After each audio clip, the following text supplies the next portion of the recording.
আমরা এখন মতির ম্যাজিক কিচেনে। আজকে বাবা বানাবে ডাল মাখনি। আজকে ডাল মাখনিটা হবে পিওর ভেজ স্টাইলে। ডাল মাখনিতে তো মেন ফ্লেভার রসুনটা আসে, রসুন আর বাটারের। আজকে ওই রসুন ছাড়া আর পেঁয়াজ ছাড়া আজকে আমরা বানাবো ডাল মাখনি।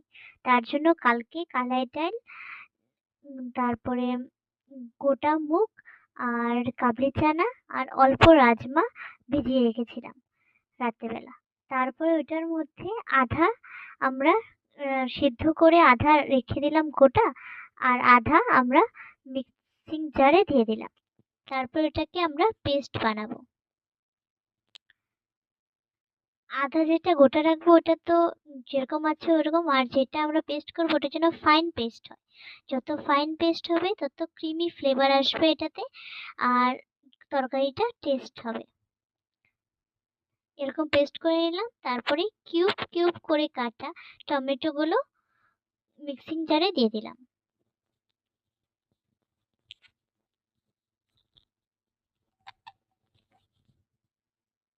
এটাকে আমরা পেস্ট করে নিচ্ছি।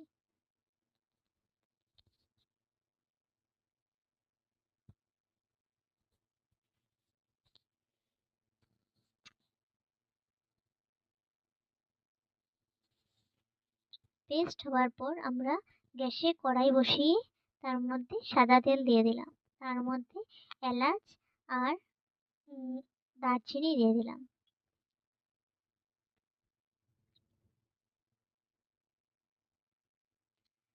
তারপরে দুটো তেজপাতা দিয়ে দিলাম।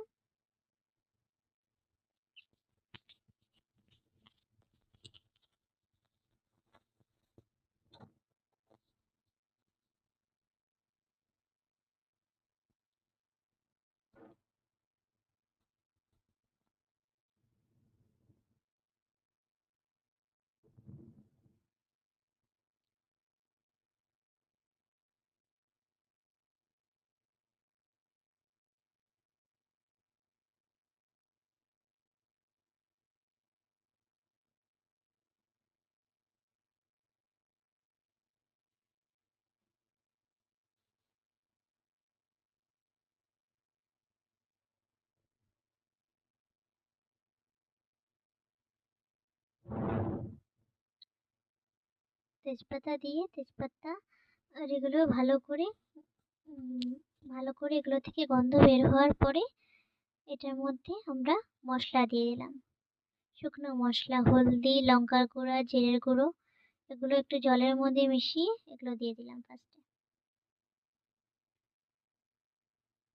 তারপরে এগুলোকে ভালো করে নেড়ে নেড়ে ভালো করে ভেজে নেব।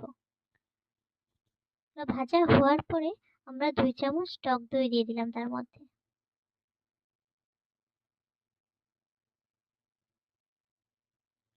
2 চামচ টক দই দেওয়ার পরে টমেটোর পেস্টটা তার মধ্যে দিয়ে দিলাম।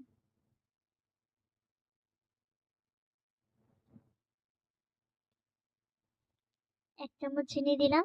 চিনিটা অপশনাল, আমরা মিষ্টি খেতে ভালো পাই দেখে আমরা দিয়েছি। তোমরা যদি ভালো না পাও দেবে না।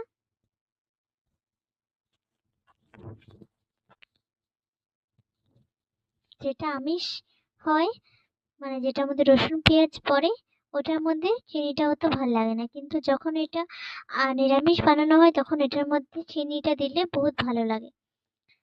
এটার স্বাদ অনেক বেড়ে যায় চিনিটা দেওয়ার জন্য।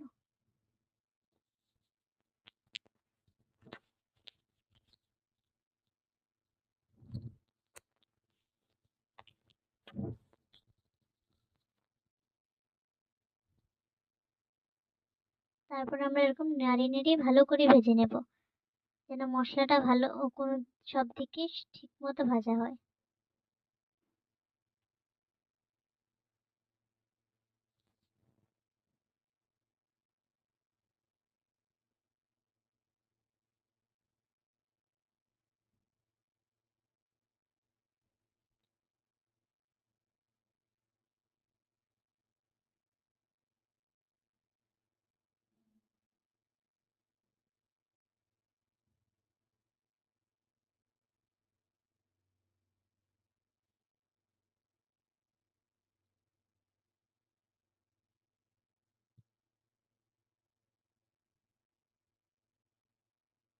মশলাগুলো যখন এরকম তেল ছেড়ে আসবে তখন বুঝবে যে মশলাটা ভালো করে ভাজা হয়ে গেছে। এরকম করে তেল ছাড়তে লাগবে মশলা, তখন বুঝবে যে ভাজা হয়ে গেছে। তারপরে আমরা অল্প সময় নাড়িয়ে তারপরে পেস্ট করা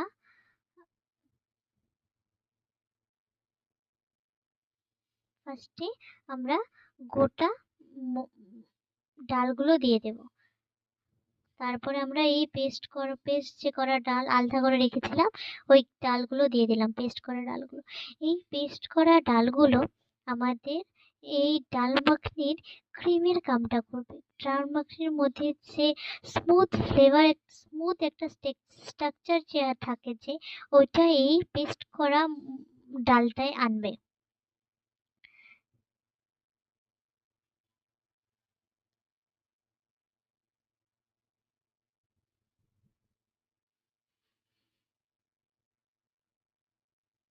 এটা দেওয়ার পরে আমরা ভালো করে এটাকে নেড়ে নেব। এটা নাড়ার পরে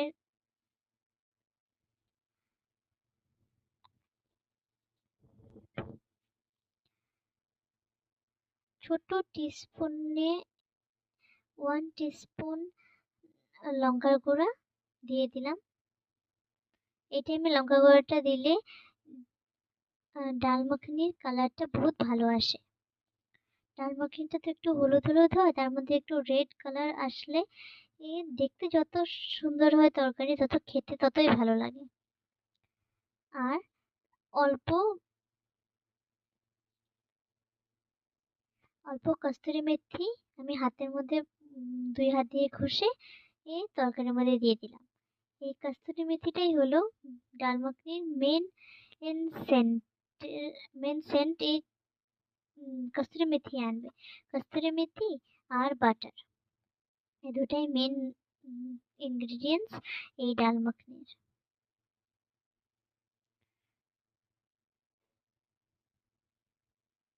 কস্তুরি মেথি দিয়ে আমরা ভালো করে নেড়ে নেব। আর সেই সময় আঁচটা একদম কম করে নেবে।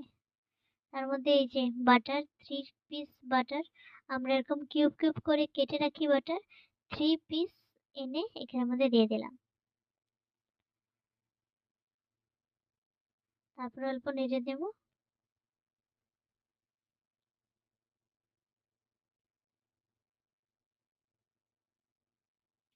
এই দেখো আমাদের ডাল মাখনিটা কত ক্রিমি হয়েছে। আজকে আজকের জন্য এই ভিডিওটা শেষ। নেক্সট দিন আসবো আরো একটা নতুন ভিডিও নিয়ে। আজকের জন্য বাই। লাইক করো, আমার চ্যানেলটাকে সাবস্ক্রাইব করবে আর শেয়ারও করবে। আজকের জন্য বাই। কালকে আসবো আর একটা নতুন রেসিপি নিয়ে। আর তোমরা আমাকে কমেন্ট করে বলবে তো কে কে বানালে নিরামিষ ডাল মাখনি, আর তোমরা কোন ডিশের সাথে এটা খেলে। বাই।